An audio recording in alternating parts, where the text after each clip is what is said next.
This is Mortification of Spin, a weekly podcast of the Alliance of Confessing Evangelicals. We can only continue producing with your support. Visit mortificationofspin.org to make a donation. The Mortification of Spin hosts delve into a more serious topic today in a discussion with Dr. Diane Langberg. A licensed psychologist, Dr. Langberg has walked alongside victims of domestic violence for almost 4 decades.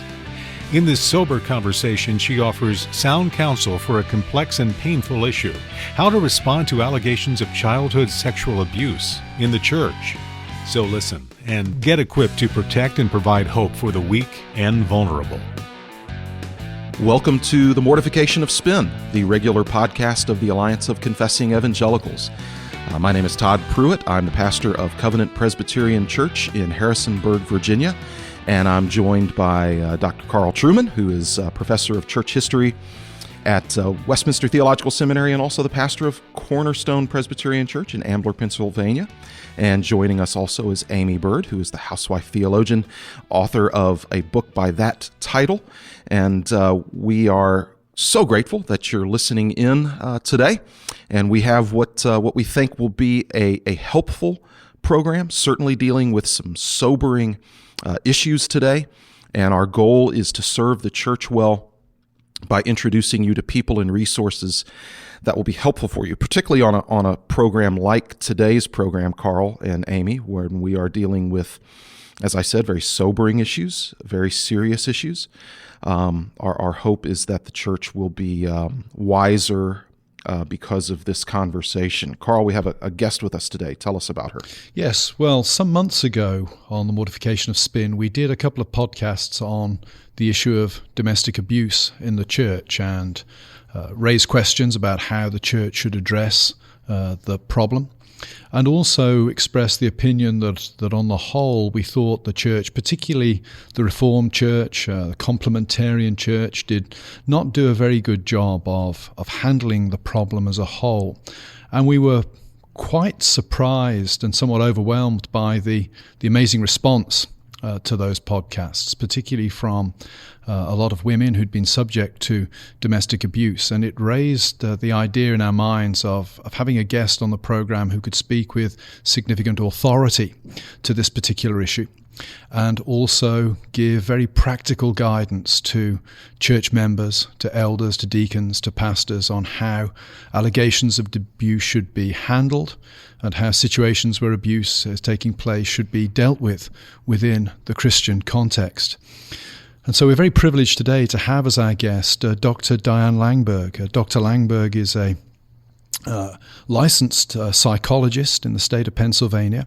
She runs her own counseling organization, which specializes in issues of domestic and sexual abuse. Dr. Langberg has degrees from Temple University and from Taylor University. She has many decades of experience in handling these very, very difficult issues. And so it's a real pleasure for us to welcome Dr. Langberg to the program today and to be able to pick her brains for a few moments on these kind of matters. So welcome to the program, Dr. Langberg. Thank you. It's a privilege to be here. It's great to have you with us. I want to start by asking, it's a fairly straightforward question which may have a complicated answer, I guess, and that is, what do you think are the most common mistakes that Christians, elders, pastors make when handling matters of domestic abuse within the church? I think the two most common that would come to mind are, number one, disbelief, because they are often incredulous, particularly when it involves people that they think that they know. And the second one, I think, is a very natural but strong inclination, which is in all of us, to protect the God-ordained institutions that we hold dear, often at the expense of caring for people who are in great distress. So, for example, to have somebody who's been in ministry in a church accused of either domestic or child sexual abuse is somebody we thought we knew. And so we can't believe it, right. Don't want to believe it. And secondly, if it is true and exposed, what is it going to do to the church? So I think that those are two big stopping places. Yeah, those are some really good points, Diane. What would you suggest? How would we handle a situation like that? And how can we raise awareness in the church? This is such a difficult subject to talk about. So how can we better raise awareness to the leadership in the church and the congregation? Well, let me first say, just for the record, statistically in the United States, 1 in 4 women experiences domestic abuse at least once in her lifetime of a marriage. And number 2, that the statistics for sexual abuse are 1 in 4 girls and 1 in 6 boys are sexually abused by someone usually that they know before the age of 18. Wow. So if you take those statistics and just apply them to the people sitting in your pews, you have abused people in your churches. It's a given. Right. Whether you know it or not. Secondly, according to the FBI and other organizations, sexual abuse in particular, child sexual abuse, is the most underreported crime in the United States. Mm-hmm. So that means you have abused people who don't tell you. They either have it in their histories or it's ongoing. And so part of what I urge pastors to do is begin to talk about these issues from the pulpit and teach about them. Yeah. I mean, the Word of God is very clear that child sexual abuse and domestic violence are not okay. Yes, it is. That's not what His God-ordained institution of the family should look like. But we typically do not hear about it from the pulpit. And given the statistics, that's very troubling. Let me ask you this, Dr. Langberg, just practically speaking, because what you said obviously has implications in a pastor's or a minister's daily work. And I know what it's like as a pastor to have somebody come to me and say, my husband has done this, or I'm afraid this child is being abused, etc. What, generally speaking, would be the right first response to an accusation of spousal abuse and or child sexual abuse at home? So as a pastor or minister or ministry leader, an elder, a children's ministry director, whatever, they have somebody come to them and say, my husband's abusing me, my husband's beating me, or I'm concerned that this youth worker or this children's worker, it has an inappropriate relationship with this child. What's the first thing that a pastor or a ministry leader needs to do at that point? Well, I would answer them differently, partly because with spousal abuse, you're talking about adults and not minors. With the woman who tells you that about her husband, the first thing I would want to know is, are you and your children physically safe? Yeah.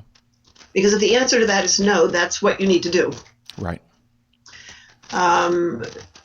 Obviously, abuse, like any human behavior, is on a continuum, and so the answer may be yes, we're safe, I'm not worried about that, and then you have to move to different things. But what you really want to do is hear the story. Mm-hmm. You want to affirm the person for coming to you because they're terrified. They're revealing a secret. They've probably been threatened if they do reveal. Right. So I would just say, I want to hear the story. I would probably invite maybe an elder in the church and 1 or 2 wives to be part of that. Mm-hmm. I always encourage churches to have women in the congregations and men as well. So you have couples who do some reading about, say, domestic abuse and really understand the issues and know what the local resources are. Yeah. Particularly if somebody's not safe. Mm-hmm. So you just begin by listening. You don't begin by doing anything unless safety is an issue. Right. Because every story will be different and need different responses. But you believe what you hear. Mm-hmm. It's very rare for people to do false allegations, and they seem to occur mostly in these really bitter, awful custody battles. Right. But usually people want home to be nice. Right. They don't want to stir up a mess. Yeah. That's why they hide it. Yeah. So that would be with domestic abuse. If you're talking about a child, it becomes a very different matter. If the allegation is somebody had sex with my child, then you have to report it, I think, because you don't know what to do. Absolutely. You're not equipped to investigate. You're certainly not equipped to ask a child questions about such sensitive matters. So I think it would be very important to report it if someone has stated that sexual abuse has actually occurred. Right. If somebody thinks that a relationship is inappropriate, then you have to find out what that means. Yeah. What makes you think that? What have you seen? Has anybody else seen the same thing that I could talk to, another ministry leader or teacher or something? Right. And if there are concerns because of maybe excessive touching or attention or things, then I would sit down with the person and say, you can't be with this child. Right. Even if the person says they're innocent, which they will. Right. The point is, it's distressing people, and therefore it's probably distressing the child. Mm-hmm. So you cannot do that anymore. Right. Even if no accusation of sexual behavior has occurred. Right. What are some practical measures that the church can take to safeguard against these kind of accusations in the first place, or these kind of situations where an adult may be able to get too close to a child or in an improper relationship? Well, I think a couple of things, and one is that I can't give an adequate answer to that today. I think churches need to either consult with or look at policies and procedures from organizations that specialize in this. Okay. Grace is one. Godly Response to Abuse in a Christian Environment. They do policies and procedures things. There's another one called Darkness to Light that does that for churches so you have some idea of what it looks like to have a safe environment, not only for children, but for those who minister to them as well. Right, because it ultimately helps to protect the adults. Yes, absolutely. As well. And the whole church. Mm-hmm, the whole church. And you're also then modeling for parents what it looks like to keep their own children safe. Mm-hmm. Yes, that's a good point. So I think that churches need to consult about that, and I'm not a policy writer person, so I would refer people to those who are. But there's a lot of pre-planning involved in this, and intentional planning. Absolutely. And the other thing I think is that needs to be talked about with teachers and ministry leaders and things like that, and that is we want this to be a safe environment for any human being who's vulnerable, which includes all children and lots of other people too. Yes. And so we're going to be teaching and talking about certain things like that and what to do and what not to do, because we do not want to even give the appearance of something that is not right. In your experience, Dr. Langberg, have you found that talking to churches' insurance companies is actually helpful in formulating policies, or is that something that's irrelevant? It's not irrelevant. Insurance policies are obviously interested in this. And they have things, but mostly their goal, I would assume, is to keep the church from getting sued so they don't have to pay any money. Right. So I think that you would want something more than that, because you want it to be done respectfully and relationally and carefully. And I think it's more probably complex than most standard policies from insurance companies. Okay. I wonder if I could just backtrack a little to an answer you gave a few moments ago. One of the things that struck me in the response to our original programs on domestic abuse was, on the whole, the women writing in seemed to like what we'd said. But one of the things that a few of them took exception to was a comment that Todd and I had made about sometimes it's difficult in a he said, she said situation to decide who's telling the truth. Now, you made a comment that people actually very rarely make false allegations. Are you essentially saying there that when a pastor is faced with a wife, a girlfriend, whomever comes and says, my husband or my boyfriend has been abusing me, that 99 times out of 100, if you like, they're going to be telling the truth, and that the system, if you like, of response should be heavily loaded in favor of the person making the allegation? Yes, I would. And again, that does not mean to say that false allegations do not occur, but I've done this work for 40 years and I've had 2. Wow, that is a very sobering statistic. And let me just give you a very staggering example. A Christian couple many years ago who did the classic he said, she said in my office for weeks till, you feel like you're dizzy and trying to figure it out. And one day she asked to come alone. And she came to the session and she said, I just want to make sure that you know that what I'm saying to you is true. And she stood up and pulled her skirt up. She was black and blue on both sides of her thighs because he beat her with a shovel. Mm. And verbally, she was not as articulate as he was. Mm-hmm. He was very good. Yeah. And if you just listen to the conversation, you would think, these people need to learn how to talk to each other. But it was this underneath thing and she was afraid to say it in front of him. They came in the same car. Yeah. What are some ways then that we can help the victims feel more comfortable, more safe with us, the members of the church, friends in the church? And also, I'm sure that it's quite a struggle for them just to be able to trust God. Yes, it is the big struggle for them to trust God. And part of the best way a church can help with that is in the way that they respond to them, because they teach them different things about who God really is in terms of being a refuge. Mm-hmm. But I think the best way to help any woman is, say, who's dealing with abuse in her home, whether it's of her child or of herself, is to ask her, because it won't be the same for everyone. Most of them won't want the whole church to know, unless there's, obviously, if you find out the man's beating his wife, you've got discipline issues. But they want a small group, and they'll need people that they can call when it happens. They'll need help figuring out what they need to do to be able to run out of the house with the kids at the last minute and where to go. The other thing you need to know with women in domestic abuse situations, many of them try to leave between 10 and 20 times before they finally leave. Wow. And the reason is they love their husbands and they want it to work. Right. Yeah.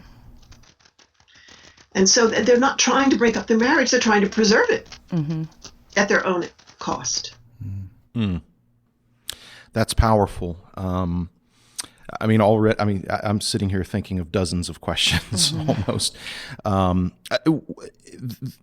the issue of we're kind of going back and forth between spousal abuse and child sexual abuse, but we were having a conversation, Dr. Langberg, before this particular program about certain situations in the church, and in one situation, I wonder if you have any experience helping churches navigate is, what do you do with the person in the church who has been guilty of child sexual abuse, perhaps as a minor, perhaps as an adult? They've gone through the legal process.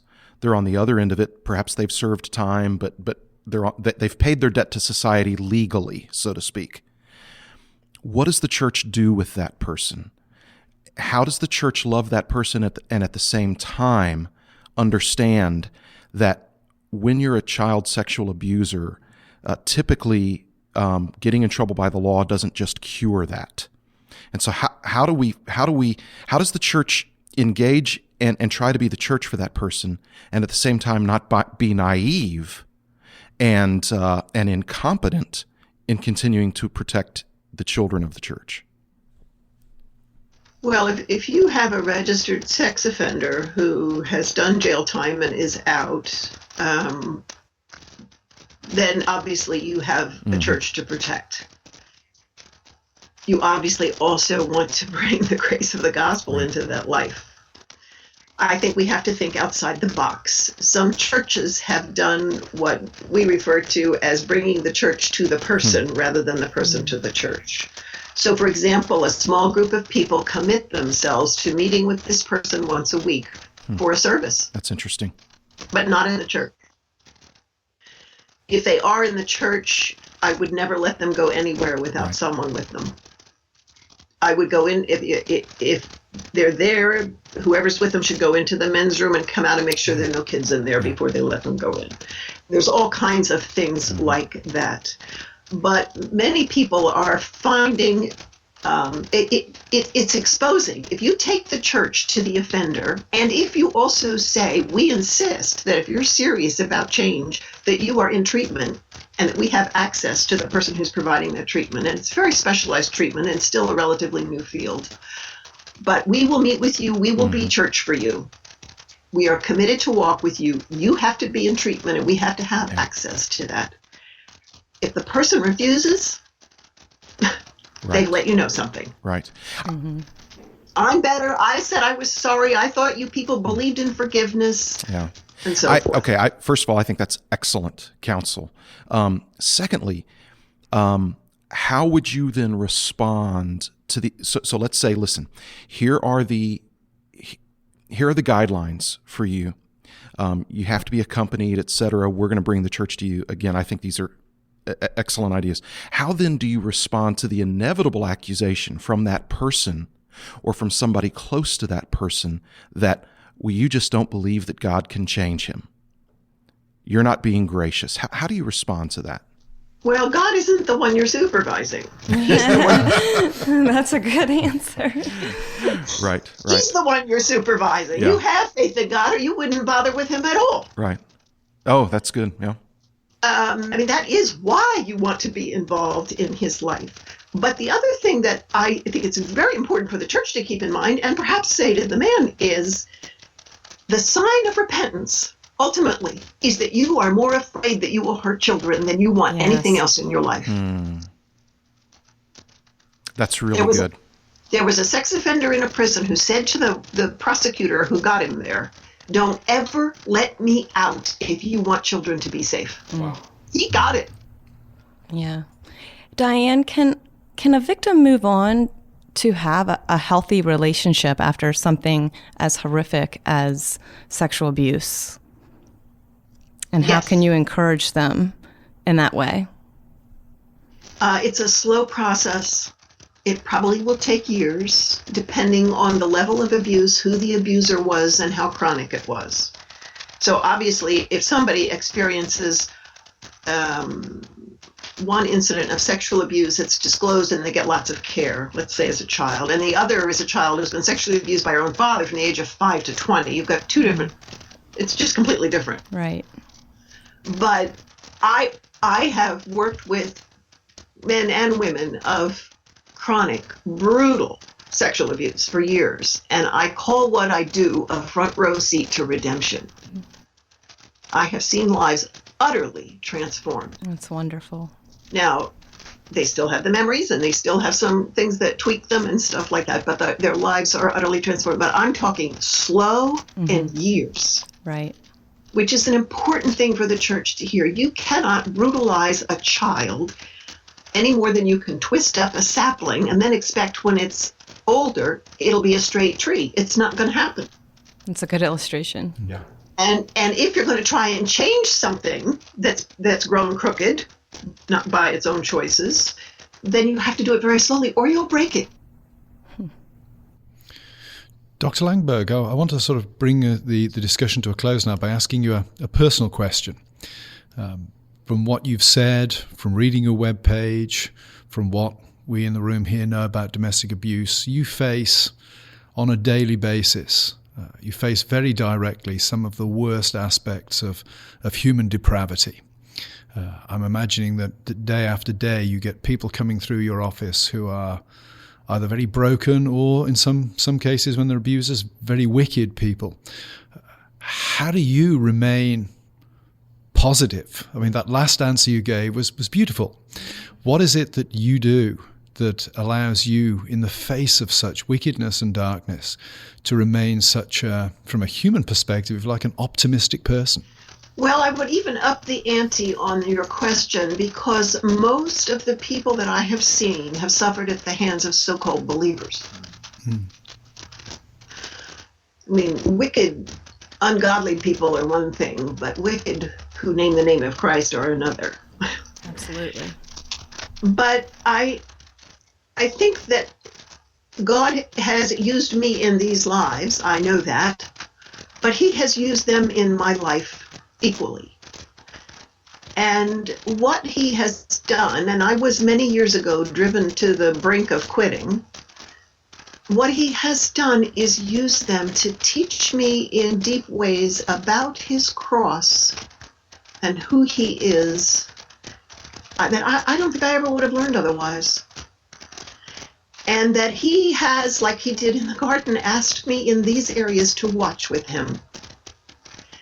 But the part and the watching is hard, but the with him is glorious. Now, I have to do very practical things. I learned a long time ago I have to be proactive in seeking antidotes to evil. Evil is ugly. I need to seek out beauty. Evil is chaotic. I need to seek out order. So my husband and I hike in the woods and love Bach, and there's all kinds of things that I use like that to feed me. I have women that I pray with on a regular basis who understand the work. I'm up very early in my own study every day, and those are pillars in my life. So it's just drinking in the beauty of his world where I can, but what he's taught me about himself, that's been the real jewel, the real treasure in the darkness. Well, thanks very much for that, Dr. Langberg. It's been a real pleasure to have you on the program today. Domestic abuse, sexual abuse within the church is a huge problem. We're all aware of the travails within the Roman Catholic Church on child sex abuse. I think we're also all aware that precisely the same kind of problem exists just below the surface in polite Protestant evangelical churches. And the sooner the church takes a proactive stance towards this abuse, the better it will be both for the victims and, of course, for the abusers. We will post various links to Dr. Langberg's work and other helpful ministries on the website for this podcast. But I'd also like just to close by reaffirming what Dr. Langberg has just said, and that is we live in a dark and depraved world, but it is important as Christians that we focus upon the beauty of God, particularly the beauty of God as he's revealed himself in his Son, the Lord Jesus Christ. That is the only way ultimately that we can find redemption in this world, and it's the only place where ultimately we can find hope. So thank you very much for joining us for this podcast. We hope it's been helpful, and we look forward to being with you next time. Thanks very much. This has been Mortification of Spin, a podcast of the Alliance of Confessing Evangelicals. Remember to visit our website, mortificationofspin.org, where you can sign up for a chance to win a free set of messages on the Psalms by James Montgomery Boyce, entitled Hearing God When You Hurt. Mortification of Spin is a production of the Alliance of Confessing Evangelicals. Alliance ministries include Reformation21.org, the Bible Study Hour, and events held from Florida to Sacramento. To learn more about the Alliance, visit alliancenet.org or call 800-488-1888. We can only continue to bring you Mortification of Spin with your support. To make a donation, please visit mortificationofspin.org or call 800-488-1888. Please join the gang again next week, and don't forget to enter for your chance to win a free MP3 set.